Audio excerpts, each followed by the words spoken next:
Shakespeare didn't exist. Yeah. Paul is dead. Courtney Love. Kurt Cobain. Chemtrails. Like, we should just make this channel about aliens. Alright, so welcome back to another fresh episode of Talktails. Today, if you couldn't tell by our accoutrement on our foreheads, on our heads. I got the forehead going. The little tinfoil flower crown. She was a little bit more zesty and creative with hers, I will say. So, if you couldn't tell, we are going to be today talking to you about conspiracy theories. And I don't know if this is a good idea to talk about this on a public forum because we might get found out. Oh, we're going to be put on a watch list for sure. Yeah, especially when we're talking about some of the things we're going to be bringing up. Like, don't be shocked if we go dark for a while. So as always, we have a themed signature cocktail that reflects what we are going to be talking about in today's episode. This one is called the Illuminati, and it's basically just a gin and lemonade with Cointreau in it. The instructions for how to make this cocktail will be in that area below us, as it always is. So, just so you know. And yeah. Let's give it a try. I'm excited. Gin and lemonade. Can't go wrong. Can't go wrong, right? Oh, see, that's yummy. That's good. That's way better than the last one. I thought this was interesting. So when I was looking up articles and just things that I could find for the conspiracy theories video that we are doing, I immediately stumbled upon a treasure trove. And I was reading through this article that was titled, "Moby's Head is Actually Flat." And I was getting so excited about it. I was like... And then it was satire, so I can't. Disappointing. I can't bring that to you, unfortunately. But just imagine in your heads how exciting that would have been. Like, so I did find an equally ridiculous one. What? I don't know. I'm just picturing Moby's head being flat. Like, why would someone make that up? It's the flat Earth thing, right? Like, but Moby's head's flat. It's all connected. It's all connected. It's all connected. Okay, wait. Can I just say something though? Because the whole Moby's head is flat theory can actually be true, because apparently there's this theory, or it's something to do with quantum physics, but like I don't understand quantum physics at all. Where we're actually, and there's like it's a growing accepted theory, like not that it's true, but that it's very, very plausible. Yes. That we're actually all on a two-dimensional surface, and this is like a 3D projection. Yes. So Moby's head is flat. Boom! So I found a fun concept. So I just have the transcript here that I'm going to be referencing, but I will link the actual like interview podcast below because it's really fascinating. It's the most ridiculous thing you've ever heard in your life. Okay, I'm excited. Just check some of it out if you don't believe what I'm saying, because this is a real interview. Okay. So there are two doctors, Karen Hoods, I don't know if I'm saying that right, and Dr. Ed Spencer, who believe that our established history cannot be trusted because, for whatever reason, the government, since like its creation, I suppose, has been modifying history to hide the fact that humanoid life forms lived on this planet before us, and they call them Homo Capensis.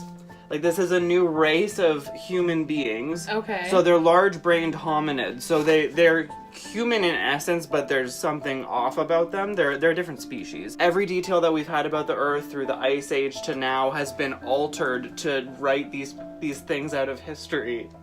Seriously, why? Yeah. To what end? They strive to openly dominate the world again. So we have... Wait, they still exist? Like, these beings still exist? Not only that, but crushing Homo sapiens into a small population controlled by electronic brain manipulation run by supercomputers.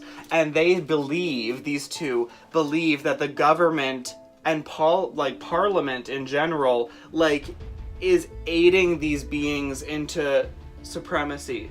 Really? So, like, if they were there to begin with... Yes. And then we took over, how did we take over? I don't know. Where did they go? I didn't catch that part of the argument. I don't know if they somehow, ever even said somehow that. They, like, either went into hiding or their population dwindled or something happened. But if you've ever heard, like, the really weird theories floating around about how, like, Hillary Clinton is a lizard person. Yes, and, okay. You know what I mean? Yeah. Like, this is sort of in the same family, but they're, like, 100% serious about this. Okay. It isn't just a joke, clickbaity kind of thing online. Right, Like, yeah, these are two doctors who believe this, and the reason why I want to talk about it is because I don't have a lot of that I wanted to go too deeply on because it's such a long podcast. We don't have time to cover it right now. But the reasons they gave are so batshit. Like, it's not evidence at all that this is real. Okay. But they're saying it with such conviction. One of them, which is kind of like, okay, cone head skulls found all around the world suggest that there is another humanoid race on Earth.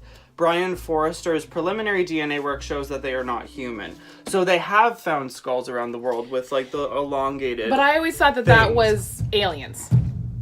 There's a theory that there are aliens, and there's another theory that actually dates back before aliens in, I guess, our culture. So there's another theory about the coneheads that they're born from the unholy communion of, like, an angel and a human being.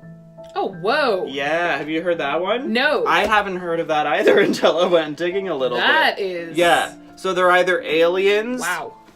Whatever that Yeah. is, whatever you'd call that, and then... Or they're these Homo Capensis. It almost makes it, not like a demigod, but like a demi-angel.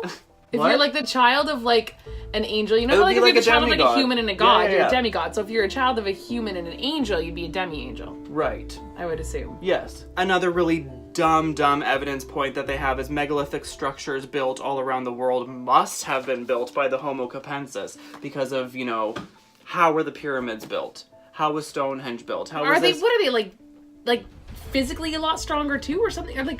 Or did they like move the They're bricks saying with like their brains? everything about them is like superior to human beings. So But I don't know if that's like mentally and physically, but they're advanced beings. Yeah, okay. So this all, like, because everything that I've ever sort of, I don't know if I believe, but I definitely did when I was a teenager, that, like, aliens built the pyramid. So this all kind of goes along with all those theories, like, where it was aliens, but this is saying that it's not aliens, it's a race that actually... Yeah, like, they belong from Earth. here. Yeah. So, okay. And then they were sort of forced underground, and if you ever watch Doctor Who or anything like that, that plotline is very familiar to a lot of you, I'm sure. But there's these things that are human-like, but not humans, that have been here way longer than us. They are not reigning at the moment because they were forced underground for whatever reason. Okay. Which leads you to believe, where did we come from then? Are we not originally from this planet? Well, as Scientologists believe. Those Scientologists I don't think that know we a were lot like about gathered up from Scientology. like different... all I know about Scientology came from South Park. Yeah. That's it. Which, is that credible? Probably. You think? It's probably pretty credible, I'm not gonna lie. Like, these guys know what they're talking about. And then, again, they use the word evidence very loosely. Big league. Big league. Big league. Beat her, big league. Because I don't know how this is evidence when this is just an opinion. Like, Right, there's yeah. no way for them. They're saying evidence says the brain cavity of a Homo capensis is 30% larger than the average human, making their IQ much higher. Where's the evidence of that? So they're just saying there is evidence, but they're not actually giving you No, they're not evidence. giving any information. This is based on the Boskop skulls found in the early 1900s, commentary on those findings by R. Broom, and a recent book written by blah, blah, blah, blah. So what? The fact that their brains were actually physically larger, but how do they, like, we only access, okay, no, I was gonna say we only access 10% I of our don't brain, but know they if say that we that's only access 10% of our true. brain at a time. Yeah. So, but how so like maybe because the brain is 30? went out of control with that idea. They just took that idea and ran with it. Okay, Right but I off the love that movie. I'm sorry. I thought it was so fun. It was super fun. There weren't enough aliens for my well, my liking. And then they're also saying that like UFO stories never add up in details, and there's That always they're things that cover-ups? don't make sense. That's a cover up for something else. Okay, but like they're trying to cover up UFO stories. So they're like distracting us with UFO stories and being like, no, but that's not real. But that's the whole thing is like a smokescreen. Basically. Right. Okay. Interesting. What do you think of that? I'm still gonna go with aliens. I still think, like, I believe there was, like, weird cone head things, and I believe that, but I think that was aliens. I think aliens were here. I think aliens, like, anything on Ancient Aliens, whenever I watched Ancient Aliens, I was always like, that makes so much sense. Right. Like, it all makes so much sense on Ancient It does. Aliens. Oh, yeah. That guy who's always like, I'm not saying it was aliens, but it was aliens. But it was aliens. I believe you. That's I believe you, usually the alien guy. only conclusion that you can come to. Do you think that maybe they're just able to, like, exist on a different plane than us? So they're here, but we can't see them. Ooh, that's interesting. That kind of ties into my... Like, that's like the whole interstellar thing, Ooh, right? okay. So that kind of ties into mine. So are Yes. are you that you we're wrapped laying up? that to Okay. bed. I think we both agreed that this isn't... That's a good this little... is pretty hooky. I think, but yeah. if you listen to them, like, my evidence stands even more that these people are out of their minds. They're probably Scientologists. I should look that up. So that whole, like, you know, other dimensions and all that, that totally leads into the one that I looked into. And the reason I looked into this particular theory was because I looked into it probably like a year ago and it scared the bejesus out of me. Okay. So my theory is that I'm talking about is that CERN and the Large Hadron Collider is trying to create or is creating a Stargate. I think they've created like Some kind of a black hole. yeah, like kind small of, amounts of dark yeah. matter, or they've done it on small scales. And there was a guy like in the 60s or something, and he theorized that there was this field of energy that permeated the entire universe, and it explains why matter exists. Okay. So basically, they call it the God particle. Yes. The big thing that CERN discovered was basically they discovered the God particle. And this is the field of energy that atoms basically or interact with, or I'm going to say this completely wrong, but particles in general interact with to create matter. This is the theory, and it gets like really crazy, and I'm not going to get into all of it. To begin with, CERN, people are saying is short for Cerninus, which is the god of the underworld. There is also a statue of Shiva. In the Hindu religion, Shiva is one of the three main gods, and Shiva is the destroyer. They have, there's videos of CERN doing like the dance of destruction around the particle collider and all this. So there's all this like stuff that have people believing that they have contacted or are contacting or in contact with some sort of either underworld beings or Shiva himself. Let me just say, Shiva as the destroyer is not a negative thing. No. If you don't understand, if you don't know much about that, but Shiva is like basically to destroy old things so that Brahma can come in and create. Brahma's the creator. So it's not a bad thing. Like, it's probably the time of Shiva right now to destroy a lot of things that are really not working in the world, but that aside, people have seen in CERN's logo 666 in their logo. There are also people that believe that 666 is actually a power number, that the church has like basically suppressed it because it's a number of knowledge, and that this is why the church has suppressed it, to suppress knowledge. Interesting. So there is a lot of people that say 666 is a very positive number, that it's a number of power and knowledge, and that's why the church is leery of it or afraid of it. And then there's obviously people on the other side that say that it is the number of the devil. Right. So that's for you to decide. I'm not gonna like get into that. But 666 does come up in CERN's logo, and then that it just gets bananas from there. So, connection to the Seal of Solomon has to do with the triangles, and then it gets into the triangles in Orion, pointing to a star in Taurus that is supposed to be some sort of a wormhole. It's like this whole star map thing. yeah. It's like bananas. At CERN, they have something called an Atlas detector. This is their Atlas detector. 1, 2, 3, 4, 5, 6, 7, 8.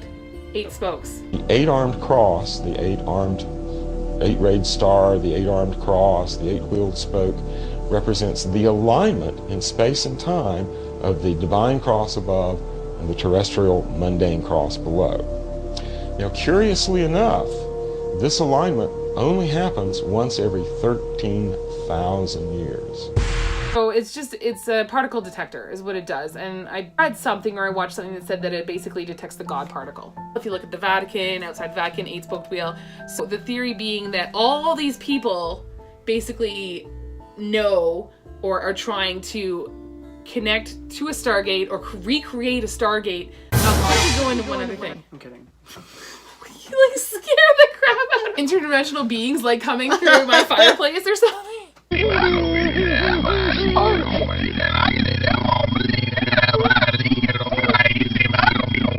So they're talking about being in cahoots with Shiva and destroying the order of the world right now so that these people can have power. Oh, I hate that. What if, like, it's revealed, like, there's sort of like a curtain pullback reveal, they go through the wormhole and see the other side, and it's like a whole Dark City thing where the aliens are treating us as marionettes. Ooh. And we're in, like, an ant farm. No thanks. That'd be cool. I kind of buy into the other dimension thing, that it could be accessing I do other too. dimensions. I feel like there's so many things that happen around the world that don't make sense, and the reason why they don't make sense is because maybe it doesn't belong in this timeline. Oh yeah, or, like you know what I mean? what's that called? The Mandela effect. Yes. The issue with the format of this show is there's so much that we could talk about on any given topic. Right, yeah. But we don't want to sit here for 2 hours boring you guys to death. We can only, like, talk about certain things, but please let us know down below, you know, any suggestions you have for us if you want to see a part 2 of this. There's going to be some people that are way on board with us and some people that are mad at us about some of the things that we've said, but, you know, life is more interesting if you look behind the curtain. So. Just remember, kids, conspiracy theories are just gentrified superstitions. Cheers.